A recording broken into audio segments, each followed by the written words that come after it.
नमस्कार दोस्तों। आज हम लोग पढ़ने वाले हैं आयनिक इक्विलिब्रियम, जो कि टीजीटी यूपी टीजीटी का महत्वपूर्ण पार्ट है, जो कि फिजिकल केमिस्ट्री में आता है। आइए देखते हैं आयनिक इक्विलिब्रियम, आयनिक साम्य। तो आयनिक साम्य या आयनिक इक्विलिब्रियम क्या है? विद्युत अपघट्य। जो पदार्थ जल में घोलने पर स्वतः धन तथा ऋण आयनों में टूट जाते हैं उन्हें विद्युत अपघट्य कहते हैं, तथा जो नहीं टूटते उन्हें विद्युत अनअपघट्य कहते हैं। जैसे उदाहरण NaCl को Na प्लस और Cl माइनस में टूट रहा है, CH3COOH ये CH3COO plus minus plus H plus में टूट रहा है, तो ये विद्युत अपघट्य है। और कौन सा नहीं है? C6H12O6 ये C6H12O6 एक्वस बना देगा, और ये CH3CH2OH CH3 तो ये एक्वस विद्युत अपघट्य है। आर्हेनियस का विद्युत अपघटनीय वियोजन का सिद्धांत। विद्युत अपघट्यों को जल में घोला जाए तो वह सतह धन तथा ऋण आयनों में टूट जाते हैं तथा आयन पुनः जुड़कर अणुओं का निर्माण करते हैं। इस प्रकार अवियोजित अणुओं तथा आयनों के बीच साम्यावस्था स्थापित हो जाती है। जैसे अणु है AB और ये आयन में टूट गया A+B- में।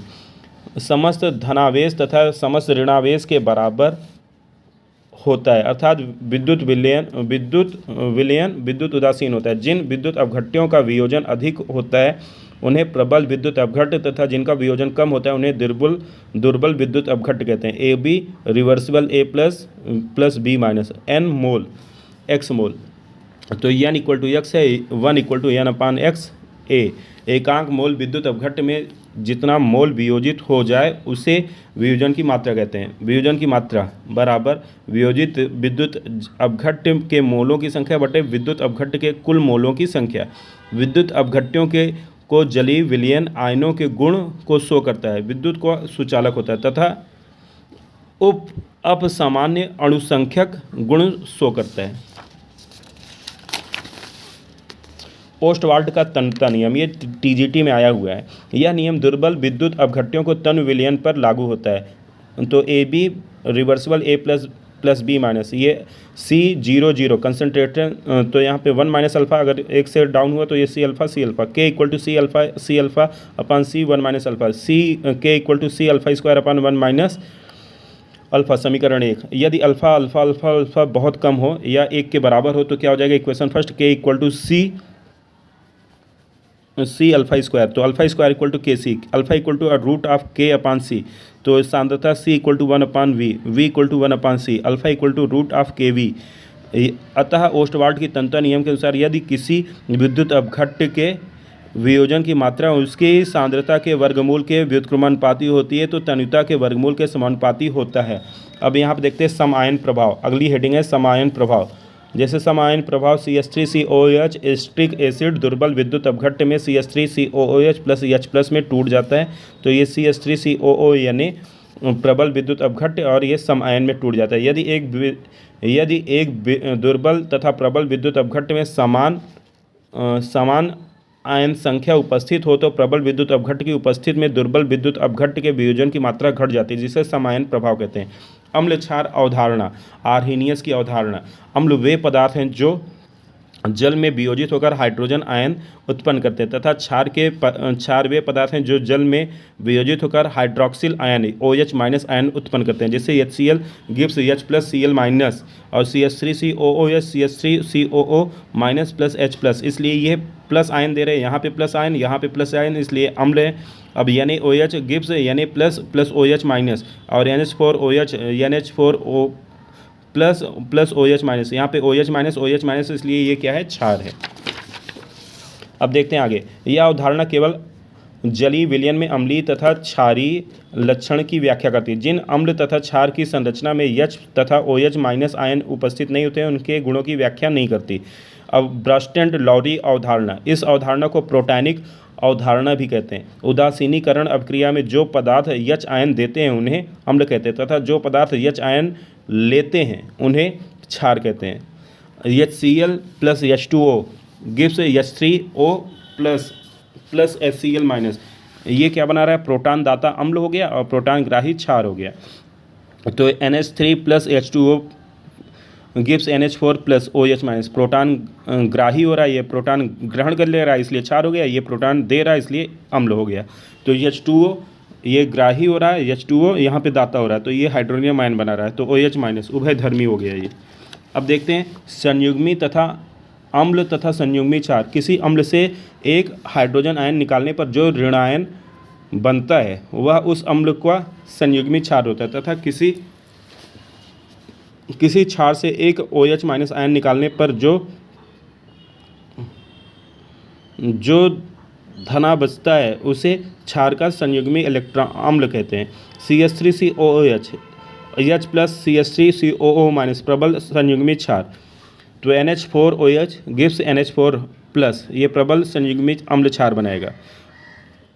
किसी क्षार को एक प्रोटॉन देने पर उस क्षार का संयुग्मी अम्ल प्राप्त होता है, तथा किसी अम्ल को एक OH आयन देने पर उस अम्ल का संयुग्मी क्षार प्राप्त होता है। H2CO3 HCO3 H plus by carbonate ion, और यहाँ पे कार्बोनेट आयन HCO3 का संयुग्मी क्षार। लेविस की अवधारणा। इस अवधारणा को इलेक्ट्रॉनिक अवधारणा भी कहते हैं। उदासीनीकरण अभिक्रिया में जो यौगिक इलेक्ट्रॉन देता है उसे क्षार कहते हैं, तथा जो इलेक्ट्रॉन ग्रहण करता है उसे अम्ल कहते हैं। H3N इलेक्ट्रॉन युग्म दाता क्षार। BF3 इलेक्ट्रॉन युग्म ग्राही अम्ल। Ag plus plus Cn minus, ये ग्राही अम्ल है, ये दाता क्षार है। Fe+2 6Cn माइनस, तो यहाँ पे ये रिएक्शन बन रहा है। अब लक्स फ्लड अवधारणा है। अगली अवधारणा क्या है? लक्स और फ्लड की। उदासीनी अपक्रिया में जो यौगिक ऑक्साइड आयन देता है क्षार होता है, तथा जो यौगिक ऑक्साइड आयन लेता है वह अम्ल होता है। जैसे CaO plus CO2 gives CaCO3 Ca+2 plus CO3 minus 2, ये दाता है, ये ग्राही है। तो ये क्षार हो गए, ये अम्ल हो गए। Na2O और H2O ऑक्साइड आयन ग्राही अम्ल है, और ये ऑक्साइड आयन क्षार है। 2NaOH Na+। जल की मोलर सांद्रता। जल के 1 लीटर में जल के जितने मोल उपस्थित होते हैं उसे जल की मोलर सांद्रता कहते हैं। जल का घनत्व 0.98 ग्राम पर ml होता है, जो लगभग 1 ग्राम पर मोल मान लिया जाता है। 1 लीटर जल का भार। 1 लीटर जल का भार 1000 से गुणा कर देंगे तो ये हो जाएगा 1000 ग्राम हो गया। अब 18 ग्राम जल रिवर्सिबल 1 मोल, तो जल 1000 लीटर में 1000/18 तो बराबर 55.56 मोल हो गया। जल को मोलर सांद्रता में अगर रिप्रेजेंट करेंगे तो क्या हो जाएगा? जल की मोल सांद्रता 55.56 मोल प्रति लीटर होती है। जल का आयनिक गुणनफल H2O reversible H plus plus OH minus K equal to, ये हो जाएगा आपका H plus OH minus upon H2O। K H2O equal to H plus OH minus 55.56 Kw जल का आयनिक प्रोडक्ट हो जाएगा। Kw equal to H plus OH minus जल के वियोजन से उत्पन्न H तथा OH आयन की सांद्रताओं के गुणनफल को जल का आयनिक गुणनफल कहते हैं। जल की चालकता का मापन करके यह पाया गया कि 22 डिग्री सेल्सियस पर H तथा OH आयन की सांद्रता 10⁻⁷ मोल पर लीटर होती है। 22 डिग्री सेल्सियस पर H प्लस OH माइनस बराबर 1.0 × 10⁻⁷ मोल पर लीटर होती है 22 डिग्री सेल्सियस पर। Kw इक्वल टू 1 × 10⁻⁷ 1 × 10⁻⁷ मोल पर लीटर हो जाएगी। ताप बढ़ाने पर जल का वियोजन बढ़ता है, अतः आयनिक गुणनफल का मान बढ़ता है। दिए गए तापमान पर किसी भी पदार्थ अम्ल क्षार लवण के जलीय विलयन में उपस्थित H तथा OH आयन की सांद्रता का गुणनफल सदैव 10⁻⁻14 के बराबर होता है। H plus gives OH minus अम्लीय विलयन, H plus less than OH minus क्षारीय विलयन, H प्लस OH माइनस उदासीन विलयन। H plus equal to Kw upon OH minus, तो 10⁻⁻14 OH minus, OH minus equal to Kw upon H plus, तो 10⁻⁻14 H plus. pH मान। P मतलब पोटेंज, power, strength, सांद्रता। H हाइड्रोनियम आयन है। जिन विलयनों में अम्ल की सांद्रता 10⁻0 मोल पर लीटर से 10⁻⁻14 मोल पर लीटर होती है, उनके H आयन की सांद्रता व्यक्त करने के लिए सोरेसन नामक वैज्ञानिक ने एक नई विद्या प्रस्तुत की जिसे pH नाम किया कहते हैं। H आयन की सांद्रता के लिए माइनस लॉगरिथम को pH मान कहते हैं। pH equal to minus log H plus, log H plus equal to minus pH, H plus equal to 10⁻⁻pH। अतः H आयन की सांद्रता को व्यक्त करने के लिए 10⁻⁻ लिए 10 के ऊपर जो घात लगाई जाती है उसके ऋणात्मक मान को pH कहते हैं। H प्लस 10 की घात 0 मान 1 हो गया, तो यहाँ पे pH अम्लीय हो गया, ये 7, और ये क्षारीय 10 की घात -14। तो अब यहाँ पे हम आ गए, pH अगर 7 से छोटा है तो अम्लीय होगा, अगर pH 7 से बड़ा है तो क्षारीय होगा, pH अगर 7 है तो उदासीन होगा। 0.01 इन नाइट्रिक एसिड। तो इन सब का ये फाइंड pH वैल्यू निकालना था, तो यहाँ पे pH वैल्यू निकाल सकते हैं। पहले का HNA3 का आ गया है, एसिडिक है ये सारे।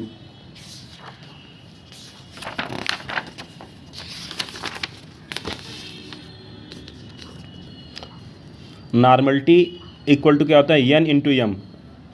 स्मॉल n क्या है, अम्ल या क्षार के एक अणु के वियोजन से उत्पन्न H प्लस तथा OH माइनस आयन की संख्या। Molarity example 0.001 mole H2SO4, 2H plus plus SO4 minus 2, 0.002 mole, n equal to 2 into M, n equal to 2 into 0.001 equal to 0.002। CH3COOH pH हो गया, तो degree of dissociation 0.9, CH3COOH CH3COO minus plus H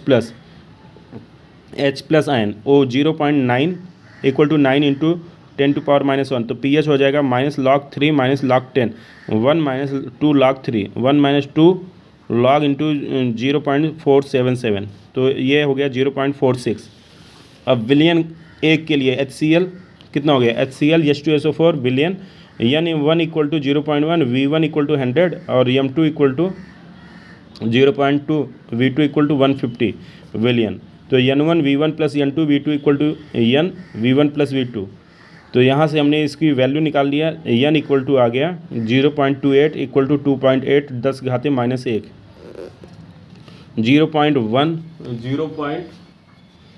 0.01 mole 100 ml HCl plus 0.01 mole 100 NaCl।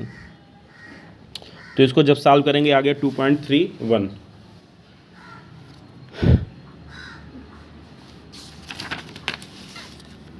pH negative logarithm of OH minus ion concentration, तो POH minus log HOH minus, तो OH minus equal to 10⁻⁻ POH। pH तथा P not H में संबंध, POH में संबंध, H plus OH minus equal to KW, तो minus log H plus upon और ये minus log OH minus log KW, तो हो गया pH plus POH equal to 14। तो K अम्ल का क्षार वियोजन है और K भी क्षार का वियोजन स्थिरांक है, तो PK equal to minus log KA, K equal to 10 की घात minus PKA, PKB equal to minus log KB और PKA plus PKB equal to PKW। तो ये आपका ये टॉपिक यहाँ पे ख़त्म हुआ। अब देखते हैं बफर सॉल्यूशन। जिन विलयन में थोड़ा सा अम्ल या क्षार डालने पर अथवा लंबे समय तक रखने पर pH मान में परिवर्तन नहीं होता उन्हें बफर सॉल्यूशन कहते हैं, अर्थात बफर विलयन pH का विरोध करते हैं। बफर विलयन दो प्रकार के होते हैं, अम्लीय बफर और क्षारीय बफर। अम्लीय बफर किसी दुर्बल अम्ल तथा उसी अम्ल का प्रबल क्षार के साथ बने लवण का मिश्रण होता है, CH3COOH CH3COO, तो ये दुर्बल अम्ल और दुर्बल प्रबल क्षार से बन रहा है। तो H2CO3 plus Na2CO3, H3PO4 plus Na3PO4 क्षारीय बफर किसी दुर्बल क्षार तथा उसी क्षार का प्रबल अम्ल के साथ बने लवण का मिश्रण होता है। NH4OH प्लस NH4Cl, ये बनाएगा NH4OH प्लस HCl, दुर्बल क्षार दुर्बल प्रबल अम्ल, NaHCO3 Na2CO3 NaH2PO4 और Na3PO4। अब बफर विलयन का pH मान, अम्लीय बफर अच्छी क्षमता के लिए ये अम्ल बराबर लवण हो जाएगा, pH इक्वल टू PK, और ऐसे क्षारीय बफर का हो जाएगा।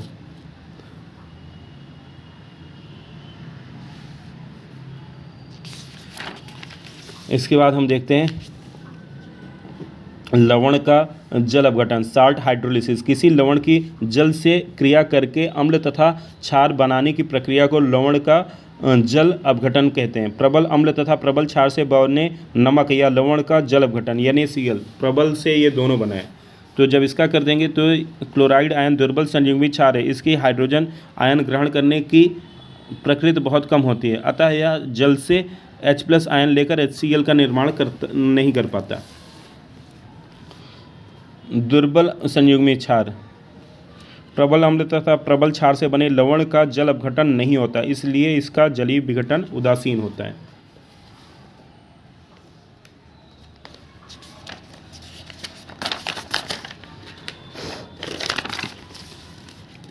दुर्बल अम्ल तथा प्रबल क्षार से बने लवण का जल अपघटन।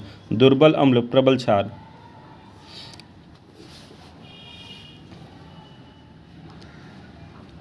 जल से क्रिया करता है, जल से क्रिया नहीं करता है। दुर्बल अम्ल तथा प्रबल क्षार से बने लवण का जल अपघटन होता है। विलयन में उन्मुक्त OH- आयन होते हैं, अतः विलयन क्षारीय होता है तथा pH मान 7 से अधिक होता है। NaHCO3 Na plus HCO3 minus plus H2O, तो H2CO3 plus OH minus.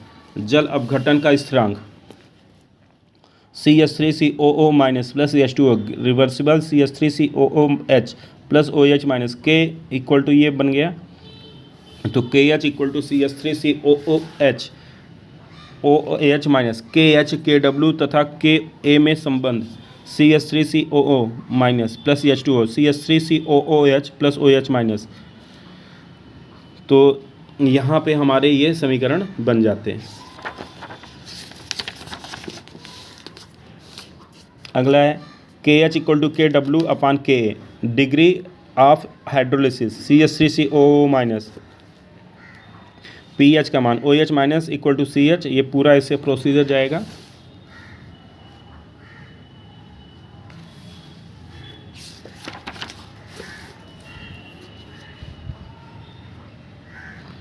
KH KW व KB में संबंध क्या होता है? KH equal to KW upon KB हो जाता है। ये सूत्र याद रहना चाहिए, क्वेश्चन के लिए इम्पोर्टेंट है।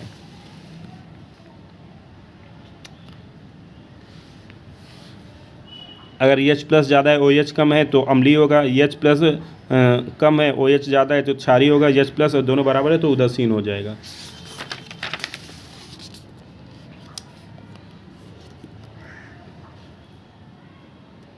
एसिटिक एसिड तथा अमोनियम एसीटेट के Ka तथा Kb का मान लगभग समान होता है, अतः अमोनियम एसीटेट का जलीय विघटन उदासीन होता है। ये संबंध है इन दोनों में, किसमें? KH Ka Kb तथा Kw में संबंध। तो इसका फार्मूला बनता है KH equal to KW upon Ka into KB, KH equal to KW upon Ka Kb, degree of hydrolysis. तो इसका फार्मूला आ जाएगा H equal to KW upon KC into KB। pH का मान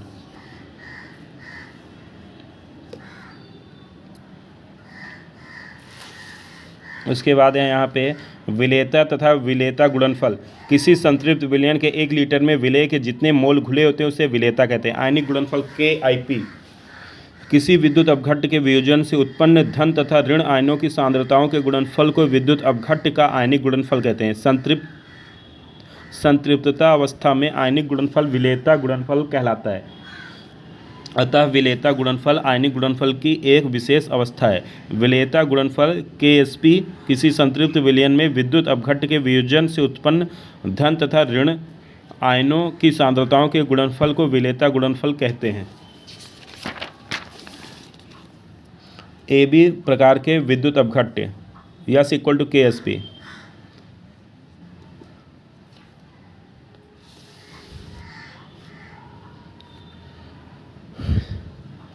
A2B3 प्रकार के विद्युत अपघट्ट। विलेयता गुणनफल का अनुप्रयोग। किसी विद्युत अपघट्ट के जलीय विलयन से अवक्षेप प्राप्त होने के लिए यह आवश्यक है कि विद्युत अपघट्ट के आयनिक गुणनफल का मान उसके विलेयता गुणनफल से अधिक हो, KIP। उसके बाद सूचक इंडिकेटर। सूचक वे पदार्थ होते हैं जो किसी अभिक्रिया के अंत बिंदु पर अपना रंग परिवर्तित कर लेते हैं, अर्थात किसी अभिक्रिया के पूर्ण होने की सूचना देते हैं। जैसे KMnO4 पोटेशियम परमैंगनेट गुलाबी कलर का होता है। रेडॉक्स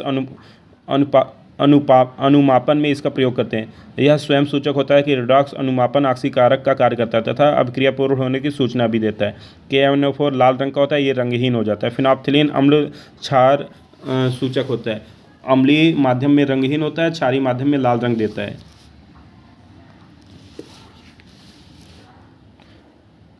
अब लिटमस पेपर, अम्ल क्षार सूचक, अम्लीय माध्यम में नीले से लाल हो जाता है, मतलब अम्ल जब होगा तो नीले से लाल, और क्षारीय माध्यम में लाल से नीला हो जाएगा। HCl प्लस लिटमस पेपर, तो लिटमस पेपर लाइकेन के निष्कर्ष से बनाए जाते हैं जो कई प्राकृतिक रंजकों का मिश्रण होता है। लाइकेन एल्गी तथा फंजाई का सहजीविता होता है। प्रदूषण मुक्त क्षेत्रों में पत्थरों पर उगता है।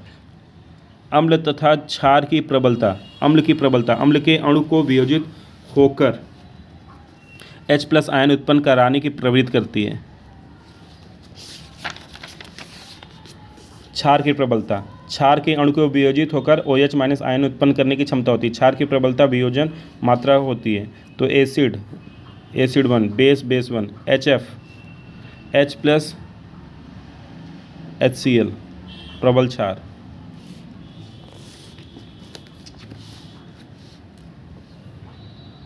दुर्बल क्षार।